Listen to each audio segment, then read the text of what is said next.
ساعة شعت كوينلو كاب استوديو اري تي في بقطة زفنو زينا مسنادونا نفل مالنا كبران تخطتلتنا كمي تمسيو لوميك ادام 3 ጥቅምቲ استدالو زينا وفتن وصان حيزنا لكم قرين مالنا نكتالكم بخبر زعدم لو ام تخلي فلما ارستاتو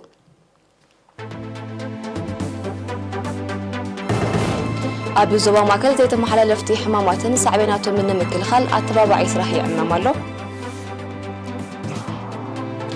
كنا من اسيا الزورو باستفلالين نتفتات تخايدو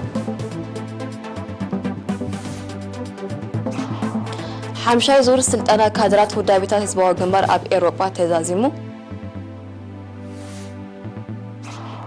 اب مالي نمتتتاو ايكواسن فرنسان زقاوم سلفي سلامو سلف تخايدو أمريكا كاب حمشك سب 11 عامت نزعر مهمتنات كتابة كوفيد 19 كوهاب أفكيرا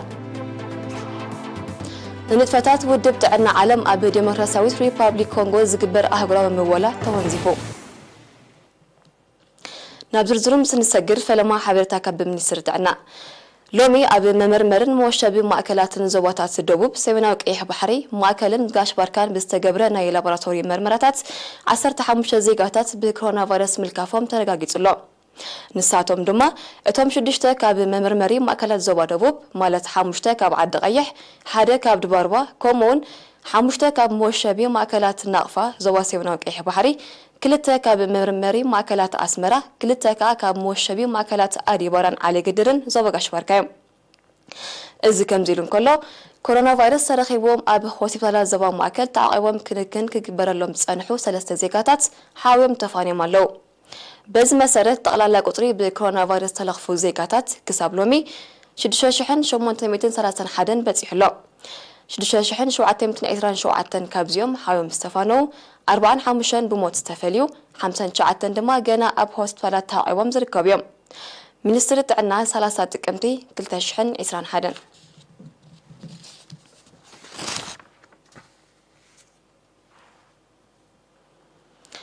أبزوا مأكل زيت محللفتي حماماتن صعبيناتو من مكلخال أتبابع إسراح يعممالو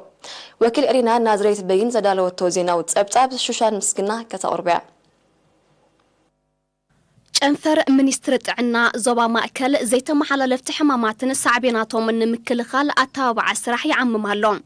أبتج أنفر وكيل أهادو مكل خال زيت محللفت حمامات آتو ألكسندر بيانه نيرينا أب الذهب وحبريتا كم شكوران تغط قدام من زامسلو زيت محللفت حمامات مسمو ساق عدمه مسعرار ورفتات تنباخون الكلاو مستن زي مزوتار أكلاوي من قسقاس كمون زتعشقا أمقاقبا بمزوتار أسقا أنتم إنا وسخي خيد كم زلو بمتقاس زيغاتات كاب ورفتات نت أخوينهم أب أمقاقبو أمن علتاو من قسقاساتهم لو تيخ جبرو تلابيوم زيت محللفت حمامات كبهالن كله كابسب نابسب بتنفس بمسعل بتانتو بصوتا وركب زي محللف حمامات مالتي زيهم كان بعل حمام شكوريا حمام نبار حمامات ناي مستنفس صقمات كان بعل ازمه منشرون كمن صوت حمامات يطالل مالتي ابزوان زي عبيت زيت محللفت حمامات بعلم درجه كم دما بخفل عالم افريقيا ازيهم ان لعلون تنقموتن أبزو خونو لزلو أوان أب هاجرنا ون بتماساسالي كاب جزء ناب جزء ناوسخو يخدلو مالتي كاب نفس وقت عسرت أب علم زموت سبات سمشو عت سبات بزيت محللفت حمامات يموتوا مالتي قال 70 شو عت ميتاويت كاب زي موت زي أب زي ما عبلانكم بدو ما زمع بلا زلو هاجرات يقاتم نبار حمامات موسخ عدمن كم دما ولفتات تنبخون شجران أركلاو مستن كم دم أكلاو من قصاص زي مزوتر كلهم زي كرعو زخنة عم جاجبان زت عشقة مجب بمزوتر أسقانوتهم الناس خيرين كله بزحمة أنا موتن ممكن قال بقعة منبرونكا عند خبطهم كتقصو زخلون صعبيناتن ويدم محل كتاب كنبلهم نخيل مالتي منستر عنا تنك حمامات زخونو زي وحصات ميلاتات من برون مغيار أبز حالفة حمشت عمتات نقحت حبرة السب مبراغ ألوتاوي صلوة من السعبيناتو من نابستحت الدرجة نموراد زكايرو تمرتاوي قوسقواسات وتئيتاو مخانوز دغسه آتو ألكسندر وكلتت عنا عدين زقبر وزلو أبركوتو موقيسوم كابزوم حمامات زياتهم نمكل خل እንታይ ክግበር ኣለዎ ዳ በዚ ጋጣሚ እዚ ማለት እዩ ቀዳማይ ጥዑይ ዝኾነ ኣመጋግባ ምኽታል እዩ ማለት እዩ ካብ ብዝሒ ሽኮርን ብዝሒ ዘይትን ቅብኣን ዘለዎን ከምኡ ድማ ብዝሒ ጨው ካብ ምዝውታር ምቁጣብ ክኸውን ከሎ ካልኣይ ንጥዕና ተፀባእቲ ካብ ዝኾኑ ወልፍታት ሽጋራን ትንባኹን ከምኡ ድማ ኣልኮላዊ መስተን ምውጋድ ወይ ድማ ነፃ ምዃን ሳልሳይ ኣካላዊ ምንቅስቃስ ምዝውታር ራብዓይ ምውጋድ ልዑል ክብደት ሰብነትን ምኽሳዕን ብፍላይ ድማ ሰንትራል ኦበሲቲ ንብሎ ኣብ ከብዲ ዘሎ ፋት ስብሒ ክጠፍእ ክኽእል ኣለዎ ማለት እዩ ካልእ ግቡእ ዝኾነ ሕክምናዊ ክትትልካ ምግባር ንቕሓት ሕብረተሰብ ዓቢኻ ናይ ባህሪ ለውጢ ብምምፃእ ካብ ነባሪ ሕማማት ዞም ሕማማት እዚኦም ፀቕጢ ደምን ሽኮርን ነፃ ምግባር ማለት እዩ ስለዚ ነዚ ዕላማ እዚ ንምውቃዕ ብዙሓት ስትራቴጂ ተሓንፂፆም ክካይዱ ፀኒሖም ብቕዓት ሕክምናን ዓቕሚ ሞያውያንን ንምሕያል እውን ኣብ ምዕጣቕ ዘመናዊ መሳርሒታትን ምስልጣን ዓቕሚ ሰብን ዕቱብ ፃዕርታት ክካየድ ምፅንሑ ኣፍሊጦም ቅነ መንእሰያት ዞባ ደቡብ ካብ 4 ክሳብ 28 ጥቅምቲ ብወፍራታት ማዕተውት ስፖርታዊ ውድድራት ባህላዊ ንጥፈታትን ለክስደምን ተኻይዱ ب28 ጥቅምቲ ኣብ ዝተኻየደ መዛዘሚ ስነ ስርዓት ሓላፊ ሃማማት ዞባ ደቡብ መንእሰይ ግርማይ ገብሩ ኣብ ዘስምዖ ቃል ብድሆታት ናብ ዕድላት ክቕየር ዝከኣል ብኣፍራይነት ምዃኑ ጠቒሱ ነዚ ወሳኒ መድረኽ ብዓወት ንኽንሰግሮ ፍልጠት ሞያን ናይ ስራሕ ስነ ምግባርን ክንውንን ይግባእ ክብል ገሊጹ ፍልጠት ተራባሒ ባህር ስለ ዘለዎ መንእሰያት ንዝቐሰምዎ ፍልጠት ናብ ትሕቲኦም ዘለውን ዕድል ዘይረኸቡን መዛንኦም ከም መሓላልፍዎ መድረኻዊ ሓላፍነቶም ምዃኑ ብምዝኽኻር ድማ ዝረአ ሃጓፋት ንምእራም ቀጻሊ ናይ ምምኽኻር መድረኻት ክውደብ ከም ዘድሊ ኣፍሊጡ ጸሓፊ ትግደፍ ዞባ ደቡብ ወይዘሮ ዓመተ ንጉስ ብግድኣ ኣብዚ ደረጃ ዘለዉ መንእሰያት ውዳይ ቤታቶም ብምሕያል ኣብ ኩሉ ሃገራዊ መደባት ንዝገብርዎ ዘለዉ ኣበርክቶ ድሕሪ ብምጓስ ኣብ ስፖርታዊ ውድድራት ንዝተዓወቱ ኣተባቢዓ ኣብቲ ኣጋጣሚ ብመልክዕ ውድድር ኣብ ዝተኻየደ ስፖርታዊ ንጥፈታት ብጋንታን ብውልቅን ዝተዓወቱ ሽልማት ክዕደልን ከሎ ለብዒ ኮሮና ቫይረስ ንምክልኻል ብውዱብ መልክዕ ኣበርክቶ ንዝገበሩ መንእሰያት ድማ ናይ ምስጋና ወረቐት ተዋሂቡ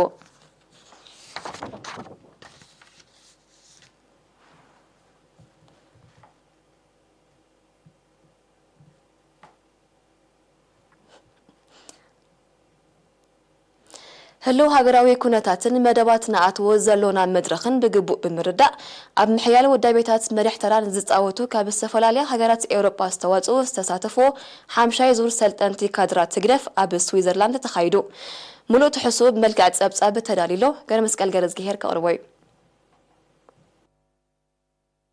حموشاي زور سلطنا كادرات ودابتات زباو جنبار نديمقراطيين فتحن أب أوروبا حفاشين كاح يود بالتعاطق تحت الزبلتما كاب 10 تكسب 24 تقمتي أب كتما جنيفا سويسرلاند تقانعهم أبزي كاب سويسرلاند شودن جرمن بريطانيا إيطاليا هولاند فرنسان نروين زمسو سسا سلطنت تتساتفو بوليتيكاو مدب هلوي هاجراو كونتاتن مساي مدباتنا اتوزلنا مدرخن بقبوء نمرداء مدرخاوي هزباو عمامات المدلدالن هاجراو دابتات المحيالن زعلم أستمرتات تواهيبو حلافي بوليتيكاو قدات هزباو جنبار نديمقراطيين فتحن أما خارب بريزيدنتن عطو يمان الجبراب بأكل ترخيبو نهلو هاجراو كونتات بمنصر زوباون علماون معولتات مساء مدبات المعتن محيال بوليتيكاو السرحن أبوشتن وصانا ملكيتو أبزها بأستمرو ترى حيالات كادرات أب محيال حبرة السبزلو قده بزرزر قليسو حلافي قطباو قدات هزباو جنبار نديمقراطيين فتحن عطو حاجوس قبري ودما بمانزا قطباوي رأيين بوليستاتن منقستي إرترا كومون مساء مدبات المعتن قطباوي وفرن أب إرترا أب زبلارستي سفيح حبريتا هيبو بتوسخي كاب أوروبان أمريكان زمزو حلفتي مشيناتن هزباون كوماون قداتن أب استفل لعورتات زدهابي مدبات تمرتي أقربا حمشاي زور سلطنا كادرات هزباو جنبار أب أوروبا سنة حساباون ودع كونتات هاجرن أب حدش مدرخ سلام تخصيت زول عدلات كتات كم مدرخاوي قدرنات زبل وانا وتلقون كقت من الناس زخل بدهوتاتن كمون أبو الدباون هزباون سرحات عقمن بقعات تساتفتون ودابتات المدرع زعلمه أقداسي مدبيو أبنو زبا قولج بجنفر زباوي أغلقلوس قوتت زبا قشبار كاستودبه أبن مرققات بقعاتن أقباب مبزحان مروز داريزة تكور السلطانة كابنو زباتات بارنتو غونية هايكوتا تسنين قولجن استواتو كيلاتات حرشة تواهيبو ኣብቲ ኣጋጣሚ ሓላፊ ኣሃደ ቁጥጥር ሓብቲ በቁሊ ኣቶ ኣብርሃለይ ሃይለ ሚካኤልን ክኢላ ቁጥጥር ብቕዓት ዘርኢ ኣቶ ከሰተ እዮብን ኣብ ዘመሓላለፍዎ መልእኽቲ ብቕዓት ዘርኢ በቶም ኣብ መስርሕ ምፍራይ ምዕቃብ ምዝርጋሕን ምጥቃምን ዘርኢ ዝግበሩ ጥንቃቐታትን ዝሕለፉ ስነ ፍልጠታዊ መስራሓትን ዝጽለዎ ስለ ዝኾነ ሰብ ሞያ ሕርሻ ኣብቲ ዓውዲ ዘለዎ መረዳእታ ኣበሪኾም ንቕሓት ሕብረተሰብ ብሓፈሻ ናይ ሓረስቶት ድማ ብፍላይ ንምዕባይ ክሰርሑ ኣዘኻኺሮም ተሳተፍቲ ብወገኖም እቲ ስልጠና ኣብ ምልላይ ባህራዊ ምሩፅ ዘርኢ ኣገባብ ኣተዓቃቅማን ኣዘራርኣን ከምኡውን ምርግጋጽ ብቕዓት ዘርእን ምርምርን ጸርሖም ኣፍልጦ ዝድርዕ ምዃኑ ብምጥቃስ ተመሳሳሊ መደባት ክድፍኣሉ ተላብዮም ኣብ ምምሕዳር ንዑ ዞባ ጎልጅ ሓላፊ ኣሃዱ ማሕበራዊ ኣገልግሎት ኣቶ ሓጎስ ዓንደ ብርሃን ድማ እቲ ስልጠና ኣካል ናይቲ እቶትን እቶታውነትን ሕርሻ ንምዕባይን ዓይነታዊ ለውጢ ንምምጻእን ዝካየድ ዘሎ ጻዕሪ ከም ዝኾነ ብምጥቃስ ክኢላታት ሕርሻ ንሓረስቶት ኣብ ምምእዛን ቀላሲ ተራ ክጻወቱን ሞያዊ ኣበርክቶ ክገብሩን ኣተሓሳሲቡ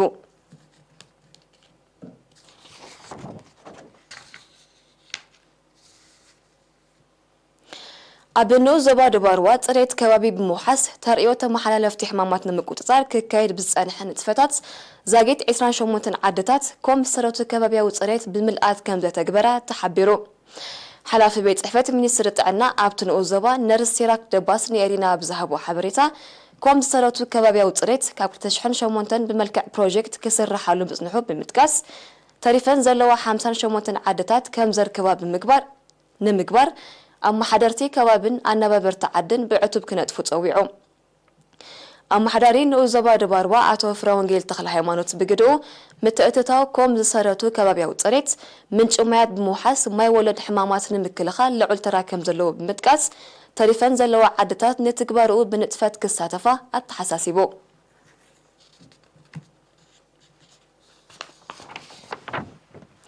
ድሕዚ ሓፀር መሳገሪ ዝስዕብ ሃገራዊ ዜና ምክታለም ክትቀጽሉ ደጊመ خبر عدم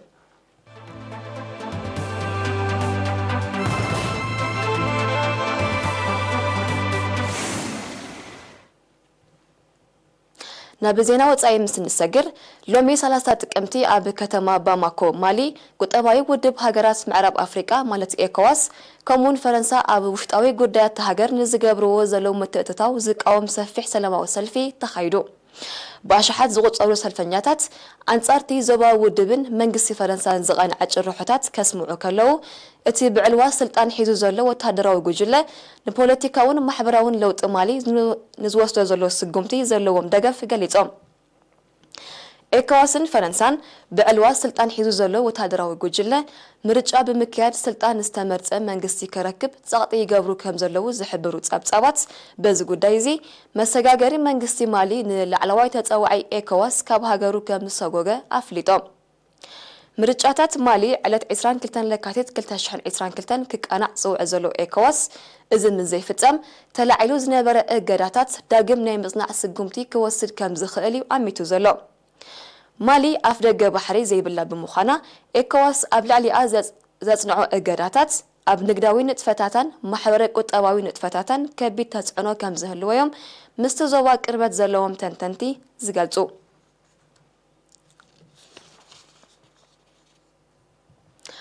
ላዕለዋይ ሰብ መዚ ምቁጻር ምግብን መድሃኒትን ሕብራት መንግስታት ኣሜሪካ ብኩባንያ መፍረ መድሃኒት ፋይዘር ዝማዕበለ ክታበት ኮቪድ-19 ብናይ ህጡስ እዋን ፍቓድ ካብ 5 ክሳብ 11 ዓመት ንዝዕድሞም ህጻናት ክዕደል ኣፍቂዱ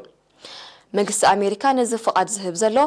ብዛዕባ እቲ ጉዳይ ኣብ ዝሓለፈ ሰሙን ኣብ ዝተኻየደ ኣኼባ ክኢላታት ጥዕና ብቕዓት ናይቲ ክታበት ልዕሊ ድሕረ ሳዕቤናቱ ምዃኑ ድሕሪ ዝተበጽሐ ውሳነ እዩ ኩባንያ ፋይዘር ዘማዕበለው ክታበት ብዝተኻየደሉ ክሊኒካዊ ፈተናታት ኣብቲ ዝተጠቕሰ ክሊ ዕድመ ልዕሊ 9 ሚእታዊት ውፅኢታዊ ኮይኑ ከም እተረኽበ እዩ ዝሕበር ልዕሊ 70 ሚእታዊት ኣሜሪካውያን ስድራ ቤታት ደቆም ፀረ ኮቪድ-19 ክኽተቡ ፈቃደኛታት ከም ዘይኮኑ ስታስቲካዊ መጽናዕትታት የነጽሩ በዚ ካዚ ልዕሊ 50 ሚእታዊት ናይቶም ኣብቲ ክሊ ዕድመ ዝርከቡ ኣሜሪካውያን ቆልዑ ብኣዝማን ሽኮርያን ዝኣመሰሉ ሕዱር ሕማማት ዝሰቃዩ ብምዃኖም ኣሜሪካ ኣብ ክታበት ትሕቲ ዕድመ ዕውት ገስጋስ ከተመዝግብ ዘሎ ተኽእሎ ትሑት ምዃኑ ዝግለጽ እዚ ብኩባንያ ፋይዘር ዝማዕበለ ክታበት ኣብ ወርሒ ታሕሳስ 2020 ካብ 12 ክሳብ 16 ዓመት ንዝዕድመኦም ክወሃብ ብመንግስቲ ኣሜሪካ ፍቓድ ምርካቡ ይዝከር እንተኾነ ግን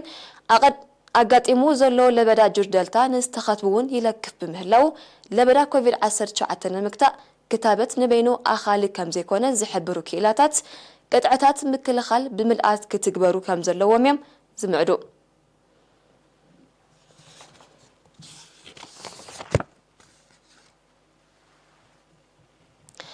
ኣዋላት ውድብ ጥዕና ዓለም ኣብ ዲሞክራሲያዊት ሪፐብሊክ ኮንጎ ኣብ ጾታዊ ገበናት ተዋፊሮም መጽናሖም ድሕሪ ምቅልዑ ዝተፈላለያ ሃገራት ከምኡውን ዞባውያንን ኣህጉራውያንን ውድባት ንጥፈታት ውድብ ዝገብርኦ ዝነበራ ምወላ ኣወንዚፈን ኤውሮጳዊ ሕብረት ብ29 ጥቅምቲ ኣብ ዘውፅኦ መግለጺ ንዝወሰደ ስጉምቲ ብምርግጋጽ ካልኦት መሻርክቲ ኣካላት እውን ኣሰሩ ብምስዓብ ነቲ ብስም ሰብኣዊ ሓገዝ ዝተፈጸመ ገበናት ኣብ ግምት ብምእታው ተመሳሳሊ ስጉምቲ ክወስዱ ጸዊዑ ቀንዲ ምክንያት ናይቲ ኣብ ወርሒ መስከረም 2021 ዝተቃልዐ በአባላት ውድብ ጥዕና ዓለም ዝተፈጸመ ጾታዊ ገበናት ሸለልትነትን ምዝንጋዕ ሓላፍነትን ሰመዝቱ ውድብ ምዃኖም ምስ ሕብራት ሃገራት ቅርበት ዘለዎም ተንተንቲ ዝገልጹ ዘለው ኣብ ዲሞክራሲያዊት ሪፐብሊክ ኮንጎ እቲ ውድብ አንጻር ለበዳ ኢቦላ ኣብ ዘካይዶ ዝነበረ ጽዑቕ ወፍሪ ብውሕዱ 80 ገበናት ጾታዊ ዓመጽ በአባላቱ ከም ተፈጸመ ዝጠቐሱ ጸብጻባት በቲ ገበናት ኣብ ልዕሊ 20 ኣባላት ጥራይ ክስ ተመስሪቱ ከም ዘሎ ይሕብሩ እቲ ኣህጉራዊ ውድብ ነቲ ገበናት ንምኽዋል ሓያሎ ፈተነታት እኳ እንተካይደ ግዳያት ኣብ ኣብያተ ፍርዲ ክሲ ክመስርቱ ድሕሪ ምጅማሮም ግን ኣብ ልዕሊ ኣባላቱ ስጉምቲ ክወስድ ከም ዝጀመረዮም እቶም ጸብጻባት ዝገልጹ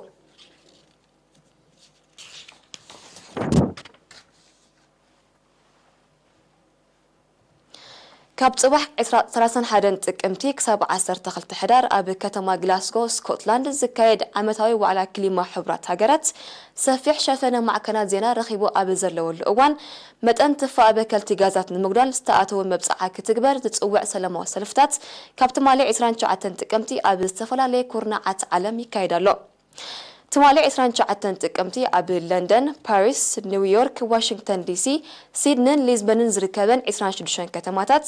ሰልፈኛታት ክሊማው ነውፂ ዘውርዶ ዘሎ ሰብኣውን ንዋታውን ዕንወት ዘጉልሕ ሃገራት ቁጣብን ኣብ ተሃዳሲ ጸዓት ተመርኮሰ ንምግባሩ ንዝኣተዎ መብጽዓታት ከተግብራ ጽውዕ ብሰንኪ ባህርያዊ ሓደጋታት ዝወርድ ዘሎ ዕንወት ንምሕዋይ ዝግበር ምወላ ድማ ከዓቢ ዝጽውዕ ጭርሖታት ከም ዘስምዑ ተቃሊሑ ብዘይካዚ ሰልፈኛታት ኣብ ዕደናን ተጠቃምነትን ነዳዲ ዝግበር ፊናንሳዊ ምወላ ደው ክብል ጸዊዖም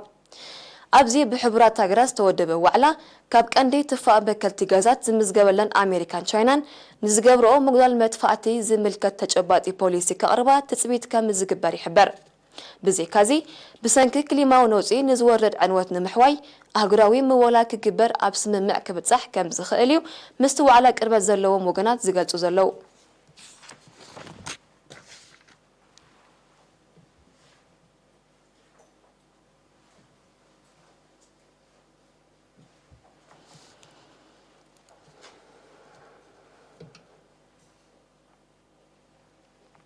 نستعجل عن النظام أرسطاط خندقم أبو زوبا معكل زيت محالفتي حمامات سعبيناتهم من مكل خل التبابع إسراحي عمام الله إنما الإسيا زورو بيستفر علينا إثباتات تخيلو